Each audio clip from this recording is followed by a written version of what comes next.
Olá, pessoal. Boa tarde. Tudo bem? Meu nome é Derek, eu trabalho no Departamento de Educação do CNA e hoje eu estou aqui com o maior prazer para apresentar Catarina Pontes. Catarina vem trabalhando com educação há 25 anos.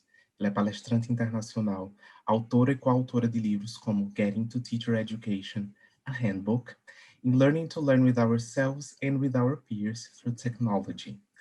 Catarina também é tutora pela Universidade de Cambridge de certificação para professores de inglês. Ela é ex-presidente do Braciso São Paulo Chapter, ex-coordenadora do grupo de estudos de pronúncia do IATEFL, e ela é gerente de projetos e inovação do CNA. E por isso, hoje ela vai conversar com vocês sobre saída de um lugar comum, inovação como aliada do processo de aprendizagem. Cata, é com você. Obrigada, Derek. Boa tarde a todos, espero que estejam todos bem e em casa, se cuidando direitinho. Eu vou compartilhar minha tela com vocês para começarmos a conversar um pouquinho a respeito de saindo do lugar comum e olhando um pouquinho para a inovação no processo de aprendizagem. Como o Derek falou, eu já trabalho com educação há uns 25 anos, eu sou tradutora e intérprete de formação, mas caí ali na sala de aula, como muitos professores começam de uma forma, não necessariamente por escolha, mas a minha escolha foi de permanecer na educação, e é uma escolha de que não me arrependo. Eu gostaria de compartilhar com vocês o que eu planejei para essa nossa conversa, que é bastante rápida, e começar já fazendo alguns disclaimers, que são bastante importantes aqui. Nessa apresentação eu não trago uma lista de aplicativos, eu não trago a solução para o ensino remoto, nem para a educação infantil, eu não trago muitas respostas. O que eu quero trazer nessa apresentação são perguntas. Então, eu quero que vocês, ao final dessa apresentação, tenham muito mais perguntas do que respostas, porque eu acho e acredito que é dessa forma que temos conseguido trazer mais inovação para os nossos processos, mais inovação para o processo de ensino e aprendizagem, trazendo esse olhar de inovação e pensando em como nós podemos contribuir para o crescimento de alunos, para o crescimento de educadores e promover mais oportunidades de repensarmos o status quo e sermos, então, coautores do nosso processo de aprendizagem.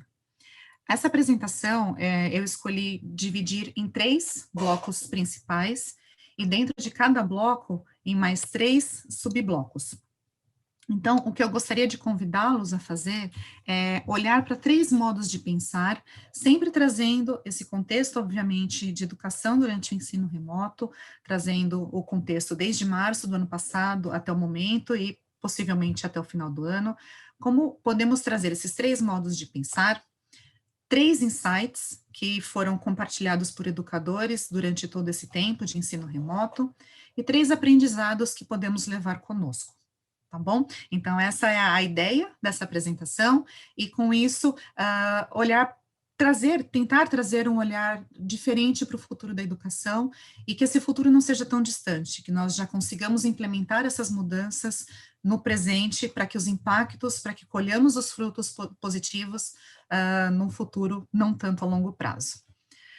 Nós todos sabemos que o ano de 2020 teve impactos enormes em diversos setores da economia. Quando pensamos, não só na economia, obviamente, mas quando pensamos no cenário do contexto de saúde, no cenário do contexto comercial, no setor de turismo, os danos foram irreversíveis e as perdas foram muito grandes também. E, obviamente, no setor de educação, a situação não foi muito diferente. Quando olhamos para um relatório da Unesco, publicado já em abril do ano passado, 1,5 bilhão de alunos já haviam sido impactados pela pandemia. E com isso, o modo de aprender e o modo de os professores ensinarem teve que mudar drasticamente, porque não podíamos simplesmente abandonar o ano letivo. Os 15 dias iniciais lá de março foram virando meses, que já virou um ano, e que a gente espera de coração que isso acabe muito em breve com as novas campanhas de vacinação que têm surgido no mundo inteiro. usou-se muito o termo VUCA para se referir a tudo que nós estávamos e estamos passando, e apesar de não ser um termo novo, foi um termo muito usado em diversas apresentações, em lives, em congressos, e foi um ano mais muvuca do que VUCA, né, que nós costumamos dizer. O impacto emocional em educadores, em alunos, nos gestores escolares, tem sido imenso. Nós temos relatos também de profissionais da área da saúde, de psicólogos, que trazem o quanto crianças e adolescentes têm sofrido com isso, com crises de ansiedade, de depressão, e professores e também gestores com síndrome de burnout.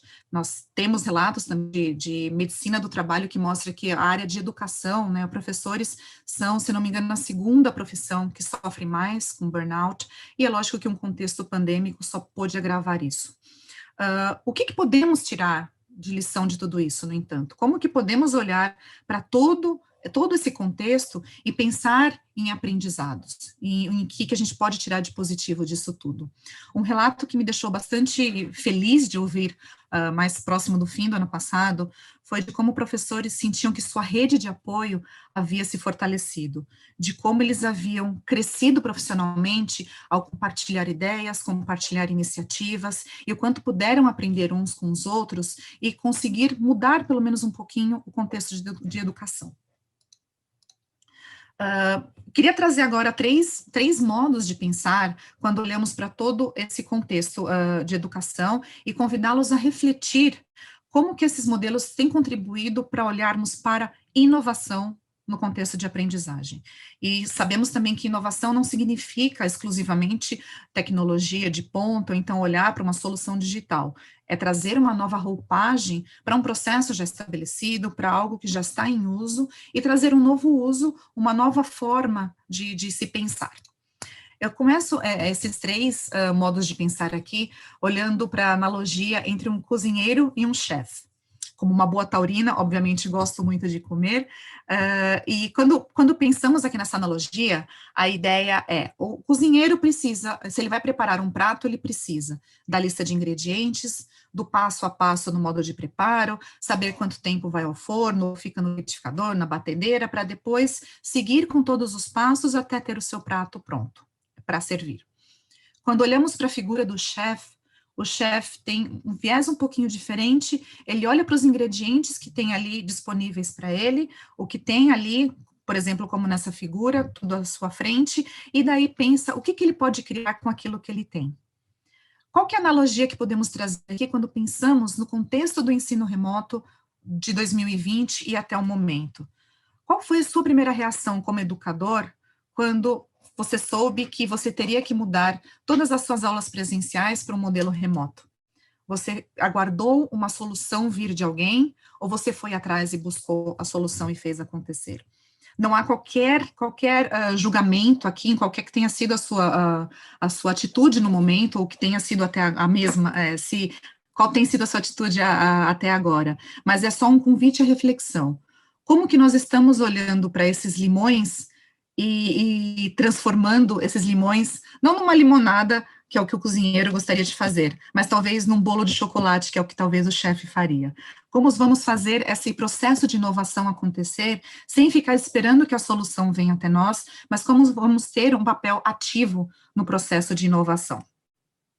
Uma outra provocação que eu gostaria de trazer aqui é que pensarmos no início do ensino remoto, né, em março, abril do ano passado, e como a comunidade de educadores ao redor do mundo começou a buscar soluções. É óbvio que alguns contextos estavam mais preparados do que outros, por diversos motivos que não vamos discorrer agora, mas o objetivo aqui é olhar como olhamos para soluções que foram disponibilizadas ao redor do mundo e como as adaptamos para o nosso contexto, pensando no que funciona para o nosso contexto local. Estamos falando de uma escola privada, de uma escola pública, de educação infantil, de ensino médio, de um ensino superior, numa escola de idiomas. Como que adaptamos todas essas iniciativas? Estamos falando também de uma cidade grande, de uma capital, de uma cidade pequena, de um lugar onde não há acesso à internet, por exemplo.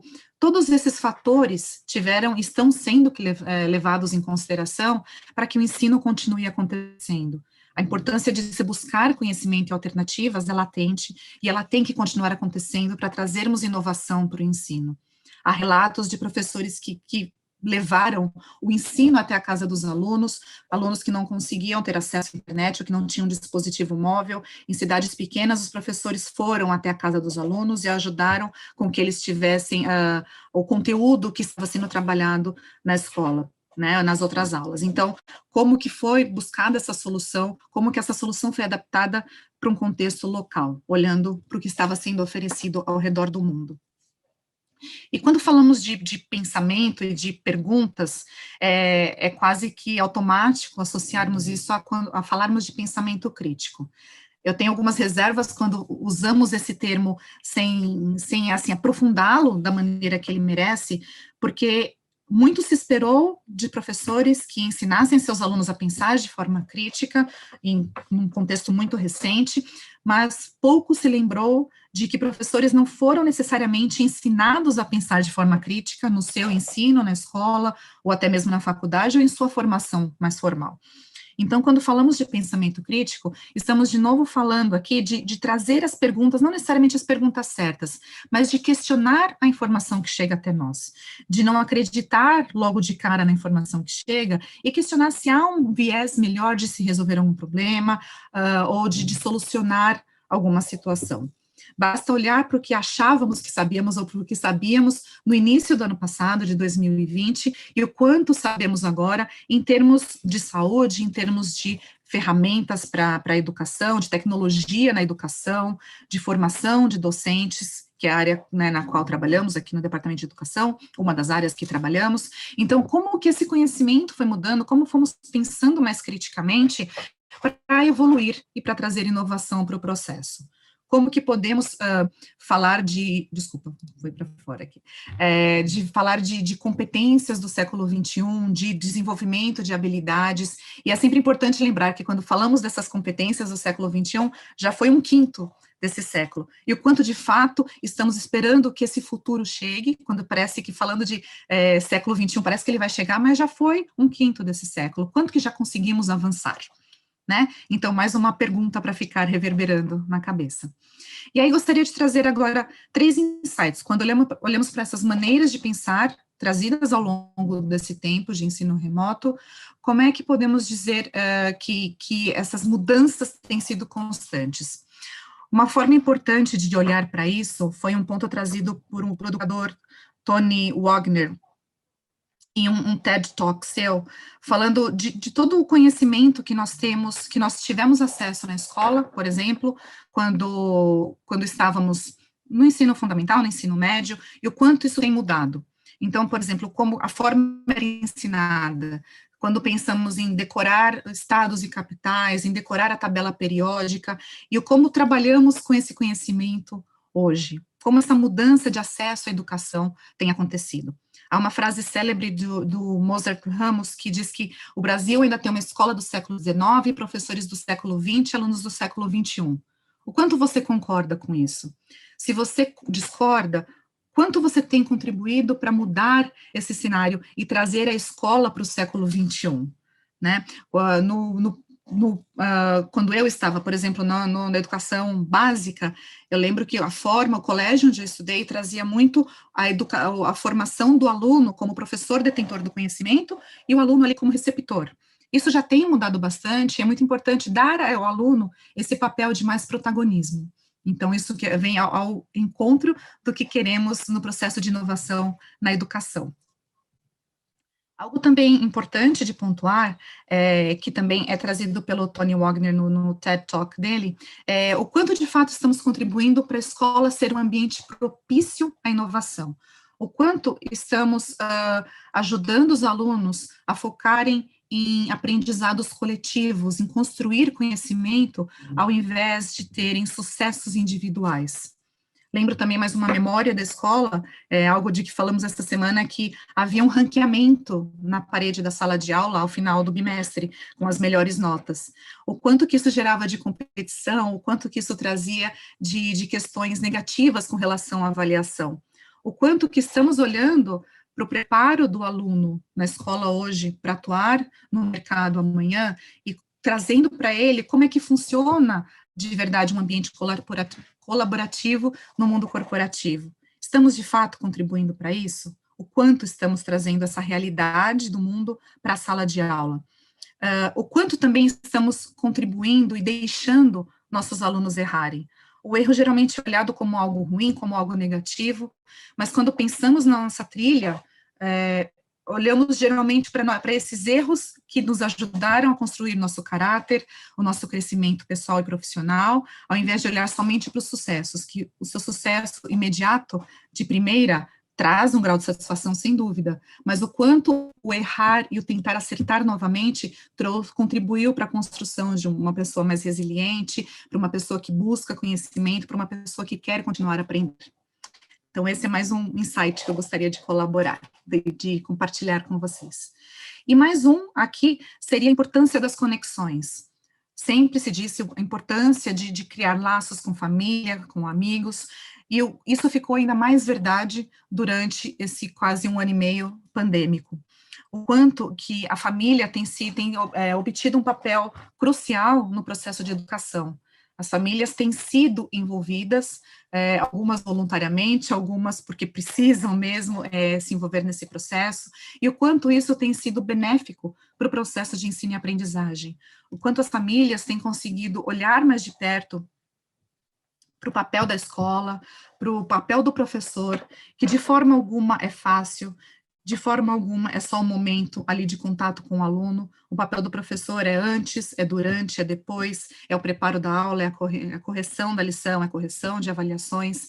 Então, o quanto as famílias têm entendido um pouquinho mais desse processo e se tornado parte, né, e contribuído para esse crescimento dos alunos dentro e fora de sala de aula. Seguindo mais agora para o final, eu gostaria de compartilhar 3 aprendizados, e o primeiro deles é retomar um pouquinho o que falamos da importância de perguntas e respostas, quando falamos um pouquinho do pensamento crítico. Há essa necessidade de nos reinventarmos para esse contexto educacional, e então, assim, é muito importante promovermos essas experiências em que o aluno possa questionar mais a forma como ele tem aprendido, e de continuar buscando respostas. Quando falamos, por exemplo, de uma metodologia baseada em projetos, nós damos muito enfoque ao processo em si, mais do que o produto final. E os erros que acontecem no caminho não são olhados como erros, são olhados como as hipóteses que de repente não funcionaram, como variações do processo. Então, é de mudar o olhar um pouquinho e trazer uma inovação para a forma como um projeto, por exemplo, é avaliado, como os alunos são avaliados pelo seu aprendizado. Então, é muito importante trazer para o aluno, tirar dele esse medo de fazer perguntas, tirar do professor o medo de receber perguntas dos alunos e entender que o processo de aprendizado acontece em conjunto e de forma colaborativa. Outra importância que nós devemos dar é o quanto que enfatizamos mais a aquisição, aprendizado de conteúdos versus o aprendizado de habilidades. O quanto instigamos que alunos aprendam listas de conteúdos, de listas de, seja a matéria que for, de datas, de fórmulas, de equações, e o quanto estamos mostrando de fato para os alunos o que eles podem fazer com esse conhecimento todo. Esse é um outro insight que ficou bastante evidente quando os professores se reinventaram na forma de trazer mais colaboração para as aulas no ensino remoto. E, para concluir a parte de colaboração, um outro insight foi a forma da adaptação, talvez a mais significativa de todas, quando falamos da gestão de tempo e espaço, porque a nossa casa virou a escola, virou o escritório, virou o restaurante, virou a academia, virou tudo. E se você não mora sozinho, se você tem mais pessoas que moram no mesmo ambiente que você, na mesma casa, no mesmo apartamento, você teve que aprender a lidar com as diferenças, com os momentos ali de trabalho, de educação, de tudo que está acontecendo com essas outras pessoas. Se você é professor e você tem filhos e eles também estão em idade escolar, você teve que se dividir ali, dividir o seu equipamento, dividir sua internet, dividir tudo. Então, esse local que era de descanso, de lazer, de receber amigos e família, virou tudo isso. Então, nesse momento, já é uma situação bastante diferente, já bastante adaptada do que se olharmos para março do ano passado. Então, é importante ressaltar também um fator aqui, que boa parte das famílias brasileiras não tem essa vantagem de poder contribuir, de poder compartilhar esse espaço da forma que se desejaria quando pensamos nesse contexto educacional. E como pensamos, como podemos ajudar esses alunos que foram impactados dessa forma. Quando olhamos para o ano de 2021, até o momento, já estamos no meio de maio, ainda tem muita incerteza quando olhamos para esse contexto educacional. O que ele nos ensinou até agora? Eu convido vocês a pensarem o que você já pensou de diferente, o que você já faz diferente na sua rotina de ensino, na sua rotina de aprendizagem, quanto que nós já conseguimos implementar do que aprendemos nesse último ano de pandemia. Porque esse nosso olhar para a inovação pode simplificar processos ao invés de complicar. Quanto que temos trazido de inovação para a nossa prática, para as nossas vidas? Trazer um processo colaborativo, de forma alguma, é algo simples, é algo fácil, mas gostaria de compartilhar também um four-stage model, um modelo aqui de 4 etapas, que foi pegado de um livro que se chama Wired to Create. Eu tenho a referência a ele no final da apresentação. O autor aqui, Graham Wallace, sugere 4 passos para você trazer esse processo criativo, para, de repente, sugerir, se você é um gestor, para sugerir para os seus professores, se você é um professor, para até sugerir para os seus alunos, e tentar incorporar esse modelo para o processo criativo. O primeiro estágio sugerido é o de preparação, em que você adquire, em que o aluno adquire, o professor adquire o máximo de informação possível a respeito do problema que está tentando ser solucionado. O passo seguinte é um momento de incubação, e nesse momento você deixa o conhecimento assentar, enquanto o seu inconsciente assume o controle e se engaja com um processo de fazer umas combinações, umas conexões cerebrais, para começar a articular a possível solução para o problema. O processo seguinte é o de iluminação, quando de repente surge um insight no seu modo consciente, é a combinação natural de associações bem-sucedidas. São, de novo, os insights. Eu posso resolver esse problema dessa maneira, baseando-se em coisas já previamente feitas, em possibilidades. E a fase final é o momento de verificação, quando os insights são compartilhados com o grupo e o seu valor comunicado a todos. E aí, a pergunta que eu deixo também aqui é, como que esse modelo pode ser aplicado no processo de inovação no contexto educacional? Como que você poderia levar esse modelo para a sala de aula e aplicá-lo para contribuir para o processo de inovação no processo de ensino e aprendizagem? Eu li um artigo recentemente de uma entrevista com esse economista, com Michel Boudrin, e essa resposta que ele trouxe a uma das perguntas, eu achei que era bastante pertinente para essa apresentação. A resposta foi, a desigualdade é fruto da inovação. Como não há crescimento sem inovação, a desigualdade é um efeito secundário do crescimento econômico. Cada coisa que você inventa tende a dar vantagem a algumas pessoas e substituir outras, diminuindo a utilidade destas últimas do ponto de vista social. Uma vez iniciado o jogo, já não há retorno. Você inventa algo que transforma minhas habilidades em inúteis. Se tenho a capacidade cognitiva e legal para te imitar, posso recuperar, fazendo o mesmo e voltando a ser útil. E o resumo disso é: inovação é permanecer relevante. A pergunta que fica é: como nós estamos nos permanecendo relevantes em nossa prática? O que estamos trazendo, o que estamos buscando para nos mantermos relevantes? Ninguém é indispensável quando a gente pensa num contexto de trabalho, mas como que você se permanece relevante para mostrar como a sua contribuição pode levar os alunos a atingirem patamares diferentes no processo de ensino de aprendizagem e na construção do cidadão do futuro. Eu deixo aqui algumas referências, aqui essa primeira é o TED Talk do Tony Wagner, que eu mencionei. Esse é o livro de onde foi tirado o modelo de 4 etapas. Esse é um artigo da Forbes que traz maneiras que educadores podem deixar a sala de aula mais inovadora. E este é o artigo que disse que a inovação destrói empregos com mais rapidez que a educação os salva, trazendo a importância de conectar inovação e educação. Muito obrigada a todos. E, Derek, não sei se há perguntas, mas podemos trazê-las se houver. Catarina, não há perguntas, mas eu queria agradecer pela relevância e pela inspiração que essa apresentação ela foi. Fiz várias anotações e queria muito Que agradecer bom. por tudo que você compartilhou. Muito obrigado. Muito obrigada, eu que agradeço, espero que tenham gostado. Muito obrigada. Obrigado, gente.